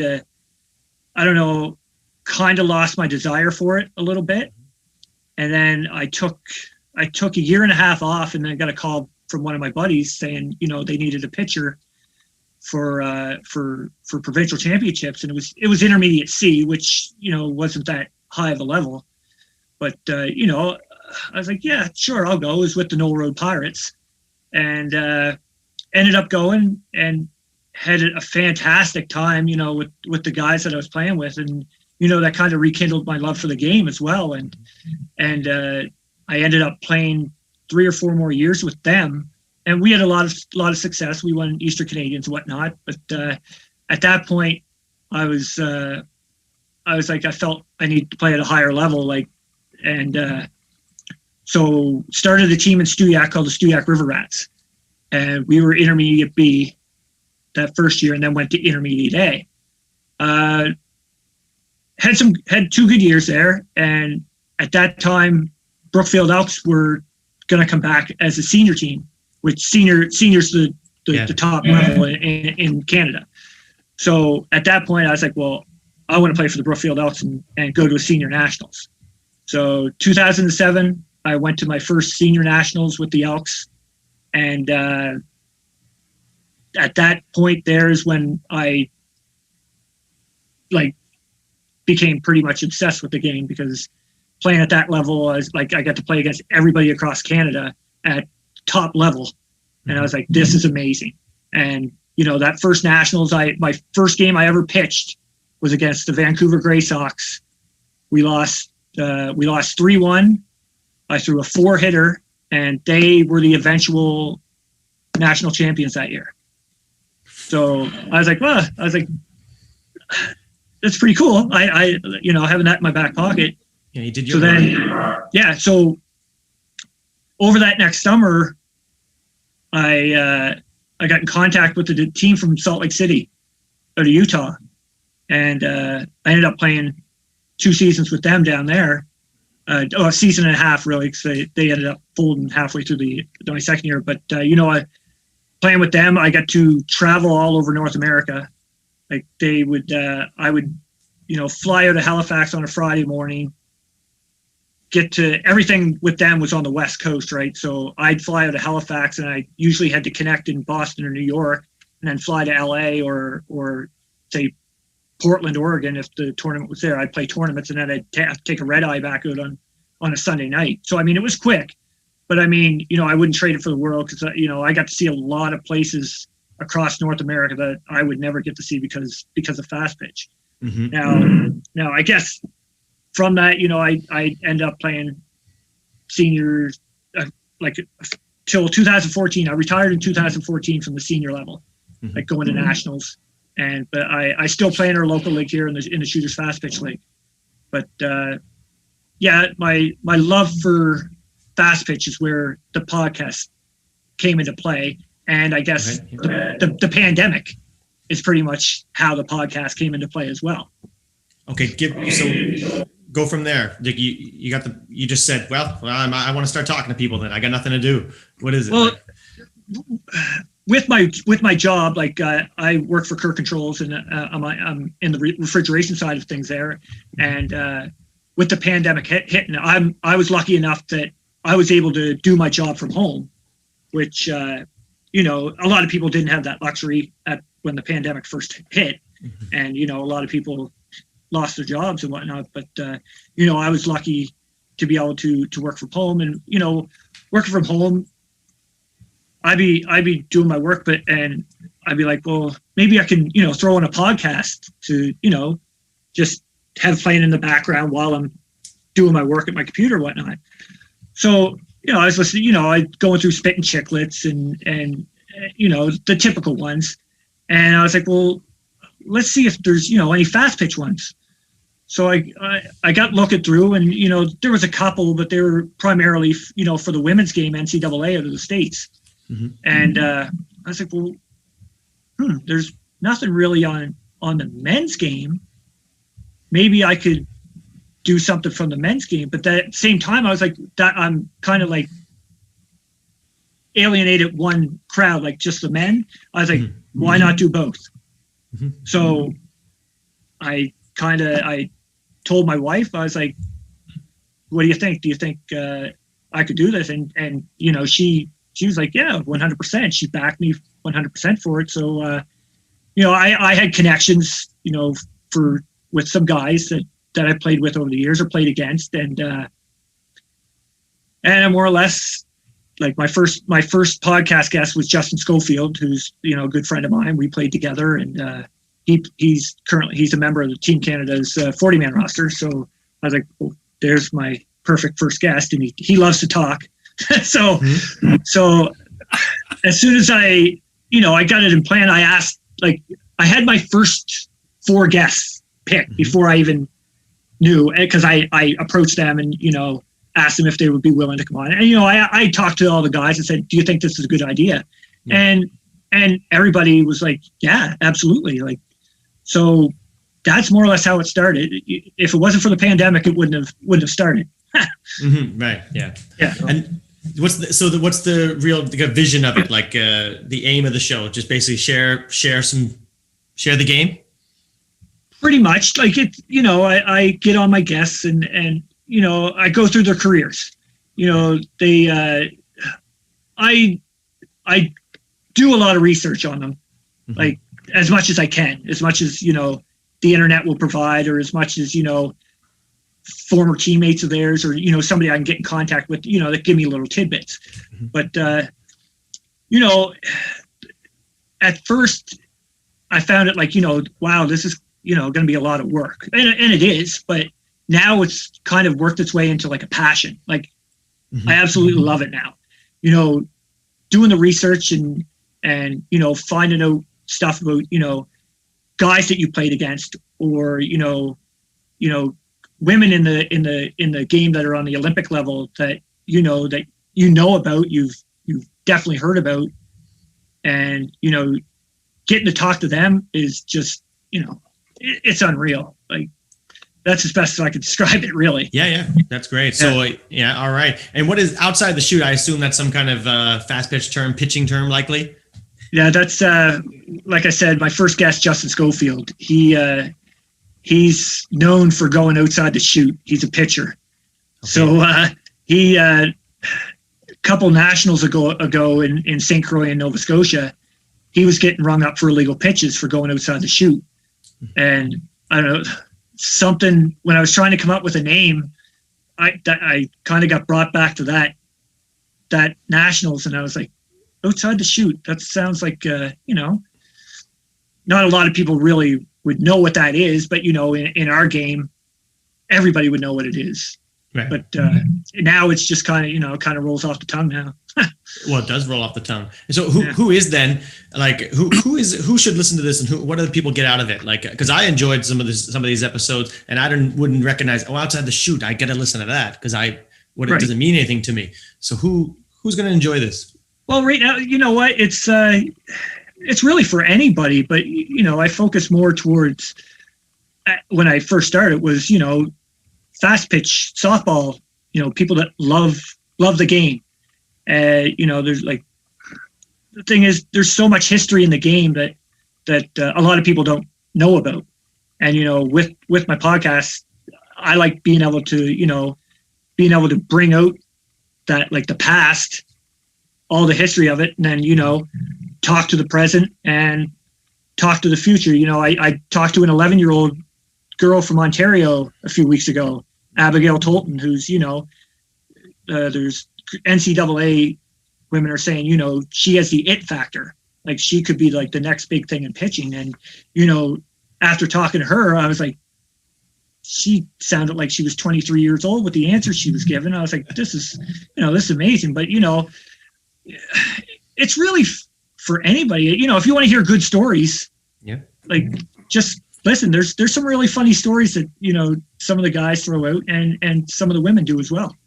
It's fantastic. I really enjoy listening to it. And, for anyone who's in any organized sport, you can, what it's like. You can get a feel for what it's like to go on the road with people and spend a lot of time with people. And so even if you don't play fast pitch or any sort of baseball, you can still understand what it's like to be around the team and listen to some of the stories, how you guys interact on the field together. Yeah. And some of the situations you guys have found yourselves in. And just to hear, as far as someone who doesn't know a lot about local baseball, it's interesting to hear, you hear your friends play ball, but you don't really know what that means, what sort of opportunities they went, what sort of levels and types of competitions they played in. So to hear some of the actual really cool, high level events that you guys have been to, and you're just the guy down the street, right? And you don't think about the fact that those are like really, really important, special, big events that people get to compete in, because you're just Randy, but you're also Randy, the high performance athlete. And it's great to see where your career went, and to hear some of these guys that I don't even know, and it's like, oh, that's just my buddy Justin Schofield, who's on the 40-man roster. Like I coached Jay Duffy and worked with him, and he's talking about the 40-man roster, and it's like, he's just a guy I know, but he's also this really, really talented player. And I might not have known that had I not listened to your podcast or talked to him about it, so that's it's really kind of cool to dive deeper, to see what other lives people are leading, Yeah. I love the fact that you just call me a high performance athlete like that. I'm gonna write that in my journal right here. So, another thing, you're a hero. Podcast, you're a local hero, and a hero of the town, and a high performance athlete, Josh. Man, you guys are pumping. You guys are pumping my tires big time right now. But I should say, Chris Hopewell, who's my co-host, he also he's done a lot, and having him on with me. Like he's on with all the guy episodes that I've done so far. And the thing is with Chris, he brings that comedic timing with him. He's probably one of the funniest guys I've ever met in my entire life. And I got one of those. Yeah. By us doing this, it's brought our friendship closer together as well, which I cherish as well. And you're the best because you're like Alex Trebek without the cards. These guys are giving these stories and they're trying to remember information, and you're just sort of subtly planting it and saying, no, it was actually this, and it was this score or this moment, this inning, it was at this field. And they're like, oh yeah, it triggers. It's hilarious that know some of their stories better than that. Well, actually, a couple of the guys that I've talked to so far, like the older gentlemen, like Todd Martin and Mike Pietnik, who I just interviewed, their memories are ridiculous. Like Todd Martin can remember playing at the ISC Worlds and a guy getting a base hit in the third inning of the fourth game of the tournament. So I was like, my memory's pretty good, but like I remember giving up a lot of home runs. But, a base hit in the fourth inning. But come on. All right then, guys. Okay, so we're going to bring us back into a little bit of hockey fun here and bring us kind of home to wrap up this interview. A little segment here I want to try out temporarily. It's called Rapid Fire. I don't know if I got a better name than that. Maybe we'll think of it something like the semicircle before warm up, going off on the goalie here. I just want to put a bunch of questions to you, Framer. Give me whatever answer occurs to you. All right. Let's go. Who was your favorite player growing up? Wayne Gretzky. Gretzky. What's your favorite team growing up?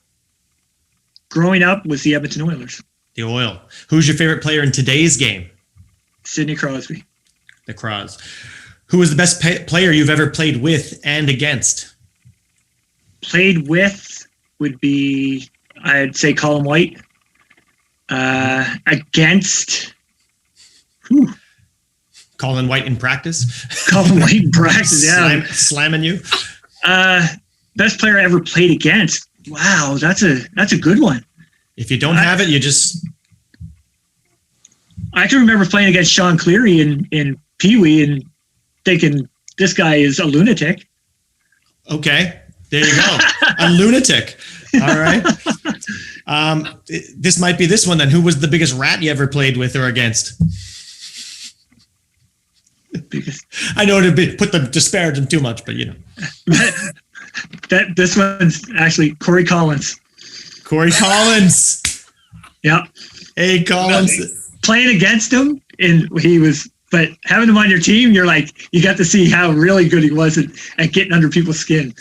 Oh, he was under my skin. Oh man, I just picture him right now. Oh, Collins, good player too, so it makes it even worse. Yeah. What stick do you remember using that you really loved, in your whole hockey career, and what blades did you use in the two-piece? Go-to stick? Coffee, Sherwood Coffee. Sherwood Coffee. Do you generally know all of your teammates' numbers when you play on a team? Yep. Do you know which way they all shoot? Usually, yeah. Do you understand people who don't know these things? No. Okay. How many career fights do you have? 2. 2. Record? 2-0. Whoa. Actually, no, I shouldn't say that. I'll say 1-0 with a draw. Okay. What's the biggest game score you've ever been a part of, either on the winning or losing end of it? I think it was like 18-1 against the South Shore and Midget. Wow. What's your biggest point total in one game? 7 in that game against South Shore. Wow. What's the most embarrassing thing that's ever happened in a game for you? Telling you and Kenny to look at the scoreboard when it was tied. Best nickname you've ever had? A few more here. It's got to be Framer, but I do like Jacob. The one Dougie and Piercy come up with was pretty good. What's your least favorite nickname you've ever had? I don't think I ever didn't like any of them. You go. A nickname means that, people like you. Yeah, you're right. All right. What was your tape job like? Terrible. Okay. No. Okay. Usually was. All right. Toughest loss? Game 7, triple overtime. Okay, I would have guessed, but you never knew. What's your go-to breakaway move? The move that Mario Lemieux used in the game where he had every goal possible, like the shorthanded power play. 5 goals, 5 different ways. Yeah, he scored on a breakaway where he'd go in, he faked shooting forehand, fake going forehand, and then went backhand. And I pretty much got her down to a science because of going on free ice in Brookfield. I practiced all the time. And I think I can honestly count that I've maybe haven't scored on it 5 times in my life. Mm-hmm. All right.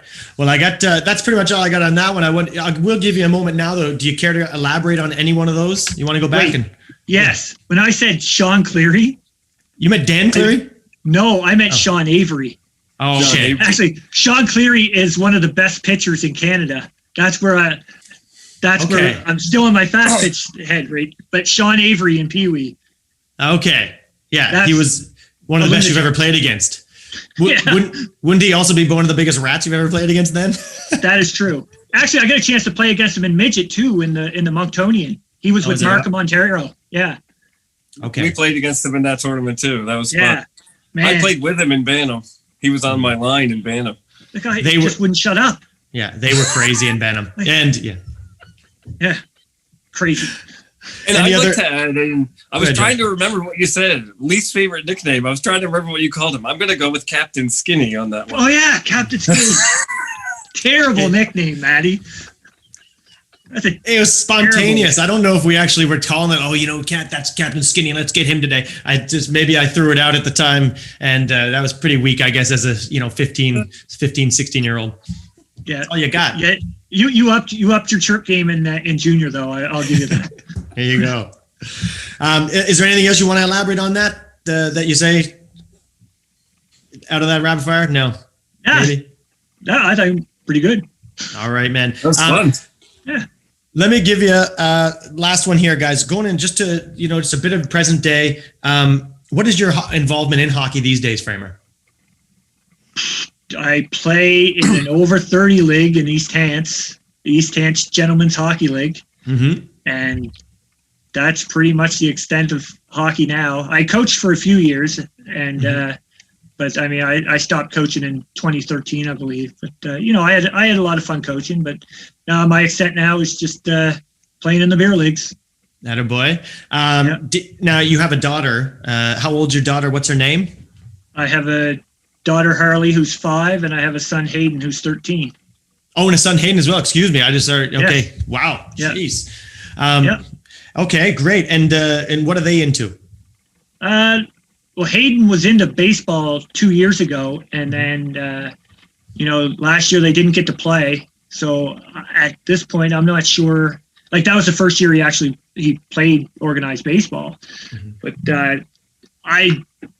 I'm not sure if he's going to pursue playing this coming season, if there's going to be a season, with COVID and everything. But as far as sports goes, that he likes baseball and he likes basketball as well. He never really got into the hockey. We had him on the ice a couple of years, but he didn't like the whole just standing around, waiting to do a drill sort of thing. But he was a pretty good skater, but he just didn't get the bug like we did, I guess. Right, I think we were playing more. I think you just get to get people play when you're young. Get them. It's exactly. About making people addicted to the fun of it, and then a bit more structure as you go. Yeah, but, that's one thing. That's one thing I kind of wish that they did back then. I don't know what they do now. Josh, you'd have a better understanding. I just wish that when they're on there as 4 or 5 year olds, of course teach them the basics of skating, but throw the pucks out there, let them develop their own skills, I guess. Mm-hmm. I found growing up, of course, in Brookfield and being able to go on free ice and having a bucket of pucks out there by myself at sometimes, if nobody else was on the ice, I found that benefited me more than standing in line to do drills. Yeah, there's nothing that drives me more crazy than having people in lines. Everyone should be moving, especially at a young age. And then you have coaches ask, so when should I let them try this with a puck? And I'm thinking, right away. Yeah. Don't wait for them to get good at it without a puck before you give them a puck. Let them try it both ways, with them, without, right away. And then they create good habits, and it's just more fun for them. It gives them a reason to be there. Yeah. We want to develop their love for the game first, and if then they'll find that fun. I hate the coaches that say, oh, we're going to do 10 minutes of skating at the start of practice, then we'll have some fun, get the pucks out and all that. And it's like, That's no, right. skating is fun too. You just have to make it fun. The rest is like the whole game is fun. And people who love the game want to put the work in. It felt good when you did a hard workout, or you knew you were going to skate hard, or like even practices where we didn't have any pucks sometimes because we were getting punished or whatever. It was like, fun to go through that and challenge yourself. Exactly. But I wouldn't find that fun if that was the only thing I ever did and I didn't love the game already.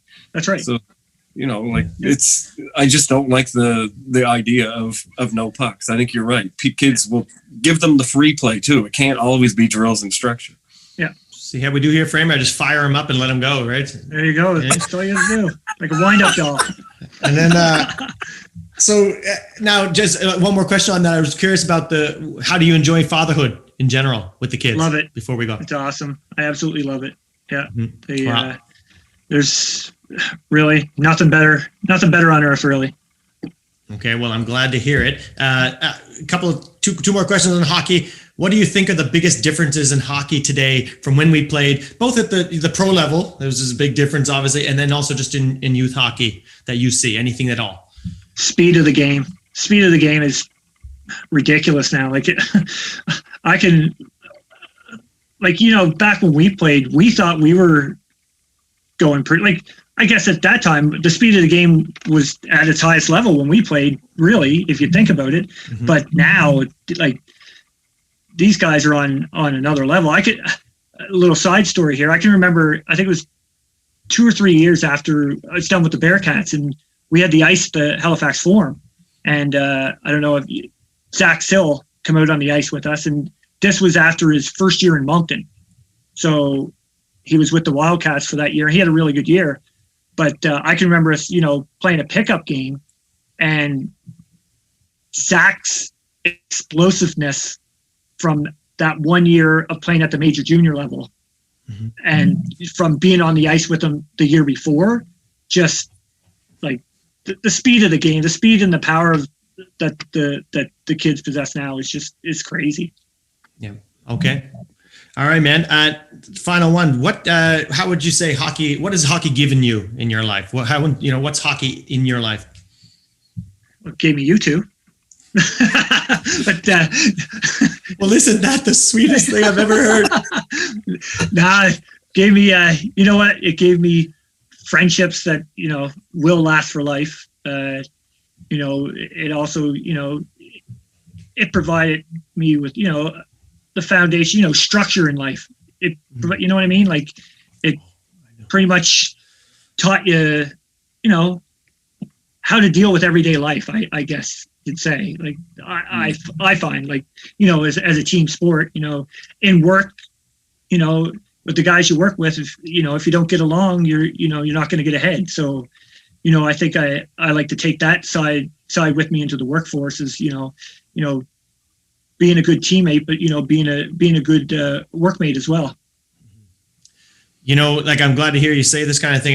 When I think about it, I want to talk to you and other people like this because, obviously a lot of people play hockey and the idea is we want to see if they're going to make it, especially young kids have this idea, I'm going to make it, but it's just for all of us. We've all been doing the same thing. And then a few go on and make it.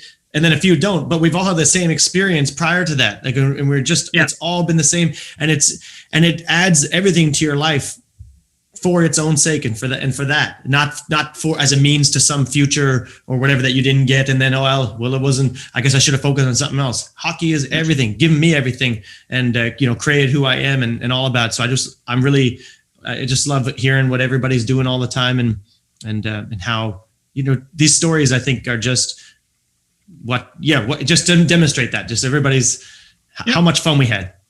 Nothing better in life. Yeah, absolutely. All right. Is there anything else, Framer, that I didn't ask you that you wish I had, or you just want to bring up just to wrap it up? No, you know what? I want to thank you guys for having me on. The whole podcast thing is it's pretty cool now. Being in the world of it. I've watched pretty much all your guys's. What you guys have done, and it's entertaining because I got to witness the banner you guys had before you even started doing this. So, that amused me as a 18, 19-year-old, 20-year-old. So, as a 42-year-old, it's even funnier now. So, but I got to thank you for letting me come on, talk about, my podcast and get its name out there. And, Boulton from Boulton's awesome. Maddie with, Mr. Brightside, all the best with that as well. And thanks for letting me come on. All right. And where should people go if they want to hear Outside the Chute?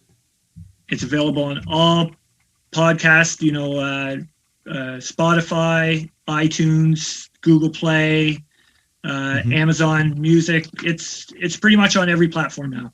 All right. Okay. So, all right, guys. Well, I just want to say to listeners now too, you guys enjoy this. Somebody who's going to enjoy this interview. We've got buddies who want to hear this. So if you catch on, share it with people who want to hear the Framer talk. And get in the comments section and get involved here. Let's have some fun with this. Go on and say something to Frame and something to us. I'd love to hear from people who we haven't heard from in a while and suggest something, suggest some guests, but get involved here and make a comment on this and share it around. And let's try to, have a lot of fun with it. Framer, that's about it, man. I love talking to you. I'm glad to hear you're doing so well. Josh, anything you want to say before we go off here? No, thanks for coming on. It's great to chat with you, Framer. Yes, sir. Okay, well, Happy New Year. Happy New Year, Framer. And we'll keep in touch. Everybody else, we'll see you guys next time. Absolutely. See you guys.